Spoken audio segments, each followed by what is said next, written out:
Good morning, children. In the previous class, we had started our chapter motion and we had done distance and displacement. Now, today we will be seeing scalar quantity, vector quantity. Now, what is scalar quantity? Scalar quantity is something physical quantity that like length. That is quantity. Some means of measurements, weight, that is quantity. So, here scalar quantity in motion, when we studied about distance and displacement, we are measuring length. In distance, in displacement also we are measuring length, but that is shortest. There is some difference, but still. So these are quantities, the terms which is used to explain some term, that is motion, we are understanding by using distance, displacement, and very small terms will be using, those are quantities. So now there are different types of quantities. Two types of quantities are there, one scalar quantity and the other one vector quantity. This you have studied in previous chapter also, previous classes also. Now what is scalar quantity? Scalar quantity is the quantity in which quantities which have only magnitude. Scalar quantities are the quantities which have only magnitude and no direction, is called as scalar quantity. Whereas vector quantities are the quantities which have both magnitude and direction. Quantities which have both magnitude and direction is called as vector quantity, whereas quantity which has only magnitude and no direction is called as scalar quantity. See a vector quantity, both magnitude and direction. Okay. Now example of your scalar quantity is distance. Distance is a scalar quantity because I had explained in the previous class, direction is not taken into consideration when the length is calculated. When distance is calculated, total path is taken. Direction is not taken into consideration. That is scalar quantity. Distance is your scalar quantity, whereas displacement is your vector quantity. In that, when the direction was opposite, at last when the person started from a particular position and came back to the particular same position in the opposite direction, the displacement was 0 because it was the shortest distance from initial to final position. So displacement, it has both magnitude and direction, whereas distance, it has only magnitude. So displacement is a vector quantity. Now the other terms. Motion, there are two different types of motions. What is uniform motion? A body which has uniform motion if it travels equal distance. Uniform motion if it travels equal distance in equal time interval. Like in every 5 seconds, the car is traveling 2 meters in each. It started from 0. For example, I will explain you here. If it started from a particular point, it was the initial position is 0. It after 2 minutes, it covered 5 meters. Again, when it became 4 minutes, it covered 10 meters. Then 6 minutes, it covered 15 meters. So every 2 minutes it is covering 5 meters. That is, it is covering equal distance in equal time interval. That is called as uniform motion. So body has uniform motion if it travels equal distance in equal time intervals. Non-uniform motion, a body has non-uniform motion if it travels unequal distance. If it travels unequal distance in equal time intervals. So like for an example, if a train starts from the station, in the beginning how it will start? Very slowly, then little faster, then slowly its speed increases. So that is something which is example of non-uniform motion. Or a vehicle or a scooter moving in traffic. So in traffic, you know how the vehicles move. They just drag like, and then slowly the distance traveled is not same in equal time. So that is your non-uniform motion, example of non-uniform motion. Now some other terms which we are going to see is speed. We had seen distance, displacement. Now distance is associated to speed. is another term which we need to study when we study motion. What is speed? How do we come to know how fast the object is moving or how slow the object is moving? How can we compare the motion of two objects? We can compare the motion of two objects only by knowing the speed.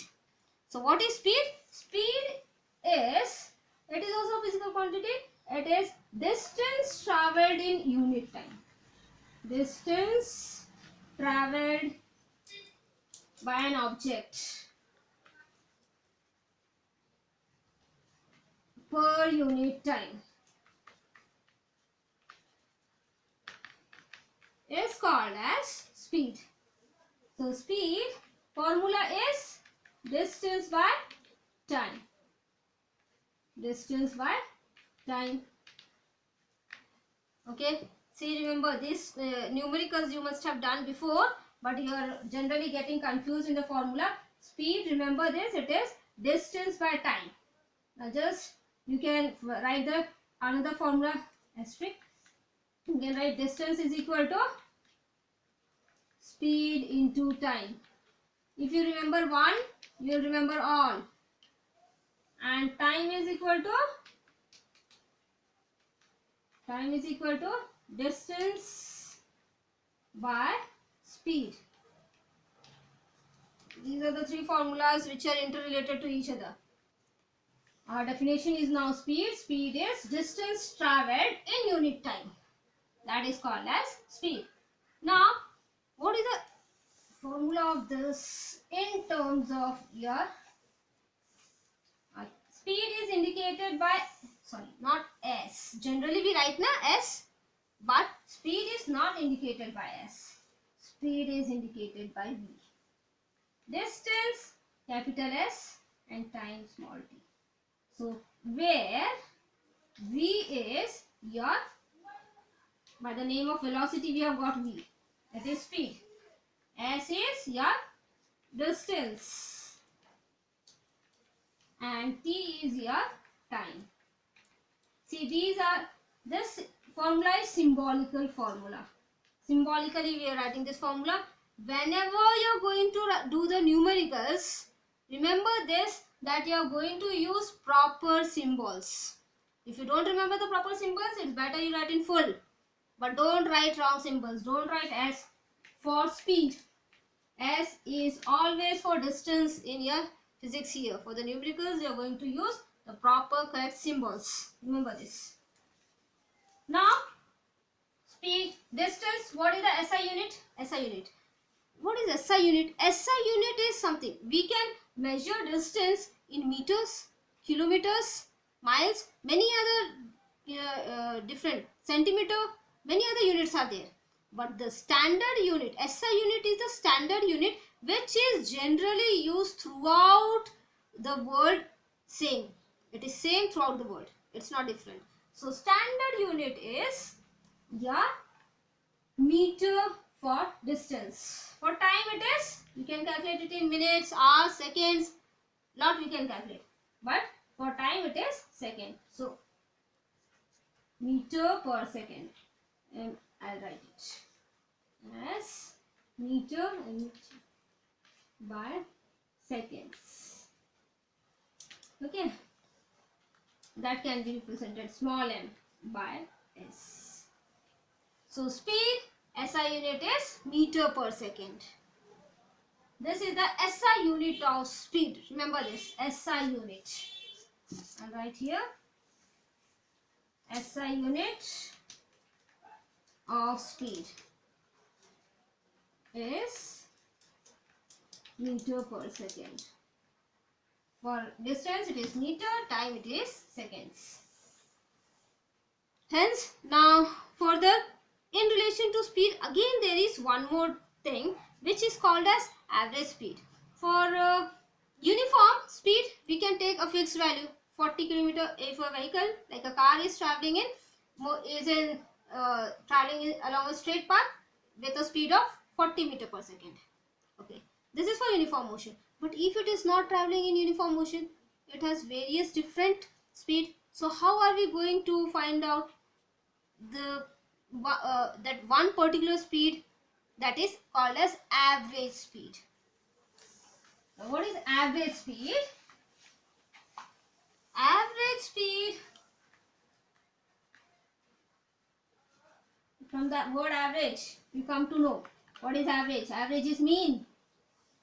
So average speed is total distance traveled in total time. Total distance traveled by a body in total time. Total distance traveled by a body in total time. So the formula of this average speed is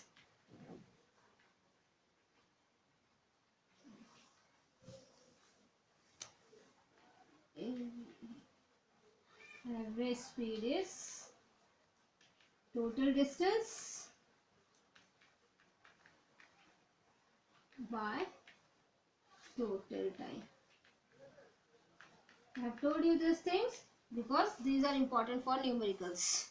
So these formulas are necessary for our numericals, which is important in physics. Here we will be having lot of numericals. Hence, further about this we will be studying in the other class. For today, it is this much. Thank you.